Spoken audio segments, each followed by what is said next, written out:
Bom dia pessoal, tudo bem? Aqui é o Teacher Daniel com vocês depois de um longo break aí. Graças a Deus estamos de volta para compartilhar a palavra de Deus com vocês. Hoje eu vou compartilhar uma mensagem que eu já tinha preparado já faz as 2 semanas aí, que estava muito ansioso para compartilhar com vocês, mas infelizmente por causa de os motivos de saúde, aí eu não pude postar o meu vídeo. Então hoje a gente está trazendo para vocês algo que ficou aí fervendo no meu coração por 2 semanas. Hoje eu gostaria de compartilhar com vocês Mateus, capítulo 28, do versículo 18 até o versículo 20. Uma passagem que todo mundo conhece, a grande comissão. Se você tem andado em igreja por algum tempo, com certeza você já escutou algumas mensagens sobre isso, você já participou de estudos bíblicos sobre essa passagem aqui, mas eu gostaria de enfatizar novamente porque essa passagem ela é muito importante. Ela fala da essência da igreja, o porquê nós existimos, a essência da vida cristã. Então hoje eu quero compartilhar com vocês Mateus capítulo 28, do versículo 18 até o versículo 20. Então essa é a palavra que Deus tem para nós hoje. Jesus, aproximando-se, falou-lhes dizendo: Toda autoridade me foi dada no céu e na terra. Portanto, vão e façam discípulos de todas as nações, batizando-os em nome do Pai, do Filho e do Espírito Santo, ensinando-os a guardar todas as coisas que tenho ordenado a vocês. E eis que estou com vocês todos os dias até o fim dos tempos. Amém. Toda organização que é bem-sucedida, ela tem um lema, uma missão. E essa missão muitas vezes é traduzida numa sentença. Se você estudar as principais organizações que existem pelo mundo, aí, as multinacionais, você vai perceber que elas têm uma missão. E essa missão ela aparece numa sentença, geralmente curta, geralmente breve, para que isso possa fazer com que a organização seja mais efetiva naquilo que ela pretende cumprir. É lógico que toda empresa tem o objetivo de ser lucrativa, toda empresa tem o objetivo de crescer, todo negócio tem o objetivo de ser autossustentável e por aí vai. Mas é necessário que nessas organizações você tenha uma missão e essa missão seja fácil de se passar, fácil de se memorizar, para que então você possa juntar as pessoas em torno desse objetivo comum. Quando a gente fala da vida cristã, muitas vezes a gente perde esse propósito. Algumas pessoas pensam que vida cristã é ir à igreja. Algumas pessoas pensam que ir à vida cristã é se autodenominar cristão. As pessoas falam que vida cristã é somente ter um pensamento vago sobre Deus ou uma predileção por Jesus Cristo. É ler a Bíblia de vez em quando, é ter uma disposição de ser uma boa pessoa, é de orar nos momentos de dificuldades. Algumas pessoas pensam que vida cristã é uma vida de uma pessoa boa. Às vezes as pessoas pensam que ter vida cristã é ser uma pessoa religiosa. Às vezes algumas pessoas pensam que vida cristã é você fazer coisas que um cristão faz. E muitas vezes a gente se esquece da missão que Jesus nos deu. A igreja, ela não é um lugar onde a missão é definida pelo homem. Quem define a missão da igreja é Deus. E, consequentemente, quem define a essência, a direção, a missão, o objetivo final da vida cristã, não é o homem, é Deus. Por isso que quando a gente fala de vida cristã, quando a gente fala de igreja e quando a gente fala de missão, de direção, o que nós devemos fazer, a identidade, a essência, a natureza da igreja, Não interessa aquilo que a gente acha. O que é importante é a gente ir na Bíblia e buscar aquilo que Deus acha e aquilo que Deus nos deixou como direção. Mas com essa pandemia e essa loucura que hoje a gente vive, a minha preocupação é que nós, inclusive nós estejamos nos distanciando das verdades essenciais da Bíblia. E que nós estejamos esquecendo por que nós estamos nesse mundo, a essência da vida cristã e o propósito da igreja. Hoje, o maior perigo da igreja é esse espírito de complacência que existe entre nós. De que a vida cristã é algo opcional. De que a vida cristã basta ter um pensamento vago sobre Deus ou ter um Jesus no seu coração, e aí você é um cristão, ser uma pessoa boa, e de vez em quando você cumprir o seu ritual religioso, e aí por aí vai. Mas não é. Você acha que Jesus Cristo morreu só para que você tivesse um pensamento vago sobre quem Ele é, que você tivesse uma predileção por ser uma pessoa boa? Você acha que Jesus Cristo deu a sua vida na cruz e te salvou de um destino eterno por causa dos seus pecados, para que hoje eu e você tivéssemos essa ideia vaga sobre o que é o cristianismo? Não. Com certeza o que a Bíblia nos mostra é algo muito mais profundo e é algo que transforma totalmente o nosso ser, a nossa identidade, redireciona a nossa vida, transforma o nosso ser e nos dá uma nova missão. Da mesma maneira que uma missão, ela pode direcionar todos os recursos, todos os departamentos e todas as pessoas que fazem parte de uma empresa em direção a uma visão comum, a um objetivo comum, pode dar um novo significado ao que é ganhar dinheiro, ser lucrativo e, enfim, expandir. Da mesma maneira, quando a gente vai na Bíblia, a gente estuda a grande comissão, ela faz com que a nossa vida ela possa convergir a esse objetivo comum. Todos os recursos, tudo aquilo que faz parte, todas as áreas da nossa vida, eles possam ser direcionados a esse objetivo comum. E qual é esse objetivo comum? É o que a gente vai ver agora na Bíblia. Um ponto que eu quero deixar para vocês antes da gente começar é dizer o seguinte, que algumas pessoas, quando elas falam dessa passagem de Mateus 28, do versículo 18 a 20, falam que Jesus estava iniciando a igreja aqui. Não, Jesus não iniciou a igreja aqui. Algumas pessoas falam que Jesus iniciou a igreja 2000 anos atrás. Não. O povo de Deus, salvo pela fé, por causa da graça em Cristo Jesus, isso foi desde o começo de todo mundo. Todos nós somos salvos pela graça, todos nós somos salvos pela fé, todos nós dependemos do sacrifício do Messias, que é Jesus Cristo. Tá? Então fica bem claro aqui. Por quê? Porque se você for olhar na Bíblia, a grande comissão, essa ideia de missões, ela não começa no Novo Testamento, não começa aqui.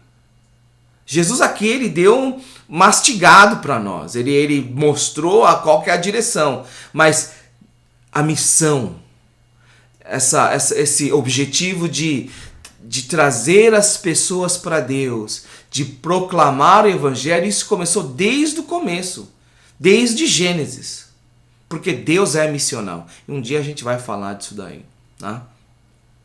Porque você olha, o que é ser missional? O que é missões? O que é a grande comissão? É ir e buscar e salvar o perdido, certo? E o que você vê desde o Antigo Testamento? Deus buscando, indo atrás, chamando, trazendo, buscando, resgatando. Então isso daí não é algo novo. Mas aqui a gente vê então algo bem claro, bem resumido aqui. Então vamos agora então para Mateus capítulo 28 do versículo 18 a 20. Olha como Jesus começa aqui a grande comissão. Toda autoridade me foi dada no céu e na terra. Isso daqui é importante? Por quê? Porque Jesus, em cima da sua autoridade, então, ele vai falar. Então é importante aqui você notar que Jesus começa, antes de começar a dar a grande comissão para os seus discípulos, de comissionar os seus discípulos com essa missão, antes de Jesus direcionar a vida de cada um deles para esse objetivo comum, Jesus ele invoca a sua autoridade. Toda autoridade me foi dada no céu e na terra. Você acha que isso é importante? Você acha que se isso fosse algo opcional, algo para que fosse deixado num canto da nossa vida religiosa, Jesus iria falar: toda autoridade me foi dada no céu e na terra? Não. Quando Jesus invoca aqui a sua autoridade, essa autoridade que não tem limite, é tanto no céu como na terra, é porque é algo importante. É porque em cima dessa autoridade, então, ele agora comissiona, ele aponta, ele direciona, ele manda os seus discípulos. Então, olha aqui qual é essa comissão que Jesus dá para os discípulos. Olha aqui. Portanto, versículo 19, vão e façam discípulos. O que é importante você entender é que esse vão e façam discípulos, é importante que você entenda que eles devem ser entendidos da mesma maneira. Em outras traduções, você vai ver esse verbo vão como ide. Ide, né? E aí depois façam discípulos. Por que você deve entender esses dois verbos como se fossem o mesmo? Porque eles carregam essa força de imperativo, de comando. É interessante você notar também, então, que quando Jesus fala vão, ide, né? O que Jesus fala aqui é vocês têm que ir, é um mandamento. Vão. Jesus não está falando para mandar o outro, ou espere isso daqui, não. Você, pessoalmente, individualmente, como discípulo de Jesus Cristo, você foi comandado a ir. Jesus mandou a cada um de nós a ir, individualmente, pessoalmente, como discípulo. Ele não falou para você terceirizar isso daí. Ele falou para você ir. Por exemplo, se você chegar em um dia e falar para alguém, a pessoa que você mora junto, um amigo, um roommate, ou o seu filho, sua filha, enfim, você pede e você fala assim: traz para mim. Você está mandando aquela pessoa trazer para você. É um comando direto, claro, objetivo, que não tem nenhum segundo significado. É traz para mim. Claro. Agora, se aquela pessoa entende como espera um pouco, daqui 15 minutos, ou espera aí que eu tenho que... Aí pronto, como é que você vai se sentir? Você vai se sentir... você vai ficar impaciente, pode até ficar nervoso. Né? Você pode até explodir. Por quê? Porque a pessoa não seguiu aquilo que você falou. Foi uma ordem clara, traz para mim isso daqui. E aí a pessoa, daqui meia hora. Ela terceiriza isso daí, manda outra pessoa trazer. E aí pronto, como é que fica isso daí? Então é importante a gente entender que aqui todos esses verbos carregam essa força de comando, de imperativo. Então, ide. Você é responsável por ir. E individualmente. Se você se declara como cristão, então você automaticamente é um discípulo de Jesus Cristo. Não tem como dizer, eu sou essa ideia de novo convertido. Você pode até ser novo convertido, você pode ser até novo na fé, mas do momento que você se autodeclara e confessa que você foi salvo pelo sangue de Jesus Cristo na cruz, e você se autodeclara cristão, então automaticamente você é discípulo. Não tem um segundo nível onde você se torna... Não, a partir do momento que você se declara cristão e confessa que foi salvo pelo sangue de Jesus, você é um discípulo. Então, automaticamente, cabe a você a responsabilidade de ir. Aí agora você vai falar, Pastor Daniel, Teacher Daniel, ir para onde? Agora a gente vai ver. Façam discípulos. Esse façam discípulos aqui, na nossa tradução em português... ela é faça um discípulo, está correto. Mas se você olhar no grego, você vai ver que esse verbo aqui é o verbo que tem a mesma raiz da palavra discípulo. Então é discipular. Então olha aqui, eu vou fazer uma tradução aqui só para poder clarificar ou clarear, deixar mais claro aquilo que eu quero explicar para vocês. Portanto, ide, vão e discipulem todas as nações.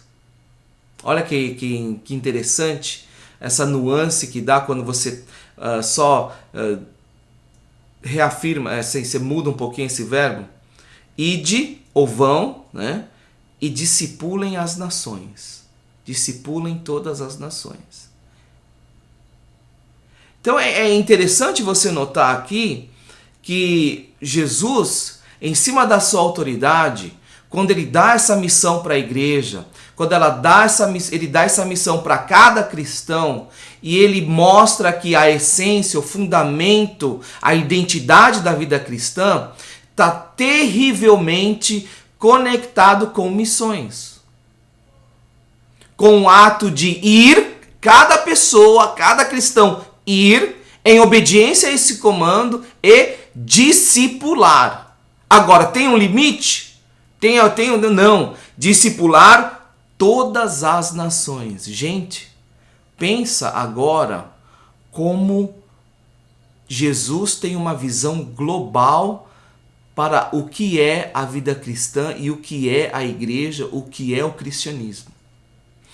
Cada cristão, em cima da autoridade de Jesus, obedecendo a essa autoridade, indo individualmente, cada discípulo, discipulando outros, pessoas de todas as nações.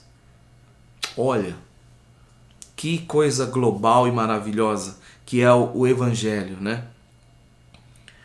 Discipulando todas as nações, batizando-os em nome do Pai, do Filho e do Espírito Santo. Aí a importância da igreja. Porque hoje, com essa pandemia, o que acontece? A gente está nesse espírito de complacência, porque a gente, infelizmente, lida com a pandemia que restringe a comunidade, a habilidade da gente ter comunhão com outros irmãos, restringe a possibilidade da gente louvar a Deus no santuário junto com outros cristãos.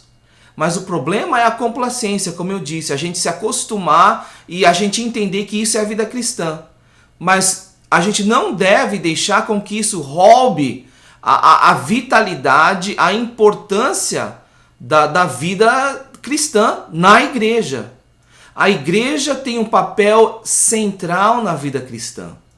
Tem um papel central aqui na grande comissão. Olha, ide e discipule as nações. Só isso? Então tá bom, vou lá evangelizar, estou discipulando, estou fazendo minha parte. Não. Batizando-os em nome do Pai, do Filho e do Espírito Santo. O que isso quer dizer? Reunindo aquelas pessoas em comunidade para que aquela comunidade se torne uma comunidade cristã. Esse é o significado de batizar. Batizar significa não apenas um ritual, mas é reunir aquelas pessoas com uma identidade cristã para que aquelas pessoas se tornem igreja, para que aquelas pessoas elas sejam igreja e vivam como igreja. E essa vida cristã não é apenas o ritual do batismo, mas olha o que acontece. Ela envolve aqui um ato contínuo, um dia a dia, um cotidiano, um rotineiro. Olha aqui, versículo 20. Ensinando-as a guardar todas as coisas que tenho ordenado a vocês. Olha que interessante. Jesus, ele ordena os seus discípulos, em cima da sua autoridade, tanto que é no céu e na terra, a ir e discipular todas as nações. Batizar essas pessoas que aceitam a Cristo e ter uma vida em comum com essas pessoas, ensinando essas pessoas a guardarem todas as coisas que Jesus tem ordenado. E olha o que acontece aqui no final. E eis que estou com vocês todos os dias até o fim dos tempos. E essas pessoas agora, que fazem parte dessa comunidade, que se começou com pessoas indo e discipulando, e agora elas se reúnem porque foram batizadas, porque agora elas se reúnem para serem ensinadas, elas agora aguardam nessa promessa de que Jesus está conosco todos os dias até o fim do tempo, que é aguardando o retorno de Cristo. Amados, essa passagem de hoje é uma passagem essencial para a nossa vida cristã, porque ela define o que é vida cristã e define o propósito da igreja. A igreja ela existe única e exclusivamente para ir e discipular. A igreja não existe para entreter pessoas religiosas, a igreja não existe para trabalho social somente, a igreja não existe somente para ser um prédio onde as pessoas elas vão para cumprir o seu domingo religioso e aí durante a semana elas podem viver da maneira que elas querem, não. A igreja ela existe única e exclusivamente para cumprir esse mandato que Jesus deu a cada um de nós, seus discípulos, em cima da sua autoridade, de ir e discipular todas as nações. A igreja, ela é o resultado de pessoas que foram trazidas pela graça de Deus e que continuam a ser discipuladas. Ela é a reunião daqueles que são batizados, que confessam a sua fé em Cristo Jesus publicamente, declaram a sua necessidade da graça de Cristo, professam a sua fé e continuam esse movimento de ir a todas as nações e discipular. E desse movimento de ir e discipular, elas também continuam a se reunir para serem ensinadas continuamente através da palavra pelo Espírito Santo de Deus, e elas aguardam ansiosamente a vinda de Cristo. Continuam a se encorajar uns aos outros na promessa de que Jesus está conosco até os fins dos tempos. Isso é igreja, é isso que define a vida cristã, é isso que direciona todas as áreas da nossa vida, todas as áreas da nossa vida. Não existe uma área onde você direciona para ser um cristão frutífero e fervoroso e as outras áreas você vive como se fosse uma pessoa sem fé. Não. Todas as áreas da sua vida convergem para cumprir esse objetivo, porque foi dado por Jesus em cima da sua autoridade. Ide e discipule. Então, seus negócios devem ser feitos de maneira que você está sendo mandado ao mundo para discipular. A maneira como você faz os seus negócios, você como cristão, como discípulo de Jesus Cristo, deve ter em mente que você está discipulando cada cliente que vem até você.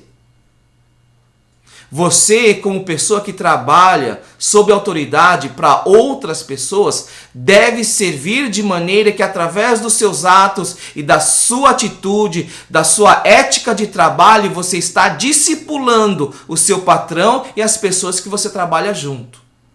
O seu falar, o seu agir, tudo é em resposta ao ide de Jesus. Então você está discipulando através da sua vida. O seu casamento, os seus atos, as suas emoções, a maneira como você se porta, o seu relacionamento com sua esposa, com seu marido e com seus filhos, você está cumprindo o ide. Você foi mandado.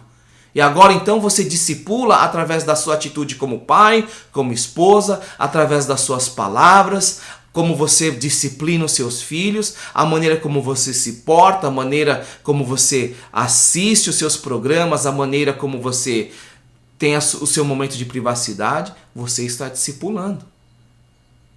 Então, a grande comissão, ela não é algo apenas que fica ali quando a gente comemora a semana de missões na igreja, ou o missionário vem e visita e você lá dá uma oferta, não. A grande comissão é o fundamento da vida cristã. É a nossa missão que Jesus nos deu e que faz com que todas as áreas da nossa vida sejam convergidas para aquele único objetivo de ir e fazer discípulos e discipular todas as nações. Amados, que nós possamos então refletir profundamente na grande comissão. Que essa passagem, esse versículo não seja apenas mais um sermão, que não seja apenas mais uma mensagem, mas que realmente possa fazer parte do nosso DNA cristão, do nosso DNA espiritual. E que a gente possa então transformar a maneira como a gente pensa, aquilo que a gente faz, aquilo que a gente ouve, e realmente a gente possa pensar como discípulos de Jesus, 24 horas por dia, 7 dias por semana. Hoje, a gente se acostumou demais com fazer festa, e fazer discípulos é você trazer a pessoa, convidar a pessoa para a festa na igreja.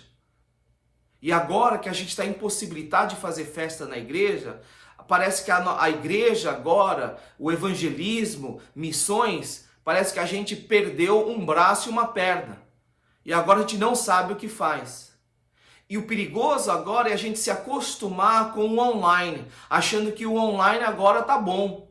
Não, existem os pontos positivos de que agora a igreja foi forçada a aprender a utilizar um recurso e nós estamos fazendo o possível para utilizar esse recurso, para que a igreja continue sendo firme em pregar o evangelho, seja de qualquer maneira. Mas isso não quer dizer que nós devemos ser complacentes com essa nova realidade e achar que essa nova realidade agora substitui aquilo que era essencial, que é ir discipular.